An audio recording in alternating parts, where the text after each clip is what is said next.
ఇంట్లో సామాన్లకు పాలకు నీళ్లకు పచారీ కొట్టుకు పిల్లల ఫీజులు ఇలా పెద్ద నోట్ల రద్దుతో చిల్లర కోసం నానా కష్టాలు పడుతున్నారు. ఈ సమస్య నుంచి గట్టెక్కేసరికి తల ప్రాణం తోకకొస్తోంది. మరోవైపు పాపం మందు బాబుల్ని కూడా ఇవే కష్టాలు వెంటాడుతున్నాయి. చిల్లర లేక క్వార్టర్ కొనాల్సిన చోట ఫుల్ చంకలో పెట్టుకుని వెళ్లిపోతున్నారు. మరికొన్ని చోట్ల గొడవలకు దిగుతున్నారు. అలాంటి ఘటనే భద్రాద్రి కొత్తగూడెం జిల్లా పాల్వంచలో జరిగింది.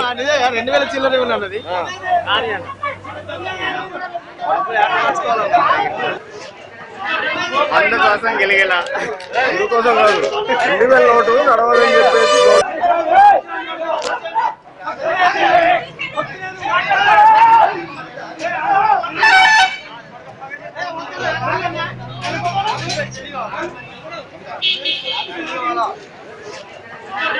అందుకోసం గెలిగేలా అందుకోసం కాదు 2000 నోటు నడవాలని చెప్పేసి పాల్వంచ పెద్దమ్మ గుడి సమీపంలోని ఓ వైన్ షాప్ కు 2000 రూపాయల నోట్తో మందుబాబు వచ్చాడు. తనకు కావాల్సిన బ్రాండ్ కొనుక్కున్నాడు.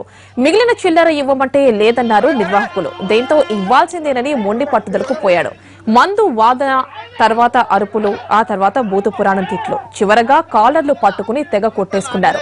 పంత నీదా నాదా అన్నట్టు పిడిగుద్దులు కురిపించుకున్నారు. ఇంట్లో సామాన్ల కోసము, పిల్లల అవసరాలకు, ఆసుపత్రి ఖర్చులకు చిల్లర లేదంటే అయ్యో పాపం అనుకోవచ్చు. ఇలాంటి దుర్వ్యసనాలకు బానిసై రోడ్డున పడి కొట్టుకుంటుంటే చూసిన వారంతా చీచి అనుకుంటున్నారు.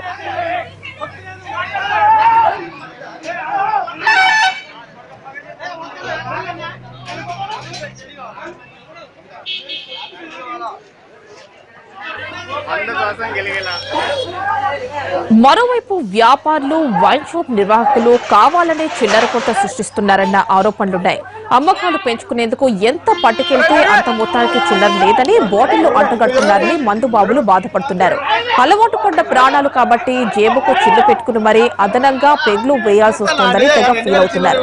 ఇంత జరుగుతున్న ఎక్సైజ్ సిబ్బంది, పోలీసులు పట్టించుకోవడం లేదని ఆరోపిస్తున్నారు. అందుకోసం గెలిగేలా అందుకోసం కాదు 2000 నోటు నడవాలని చెప్పేసి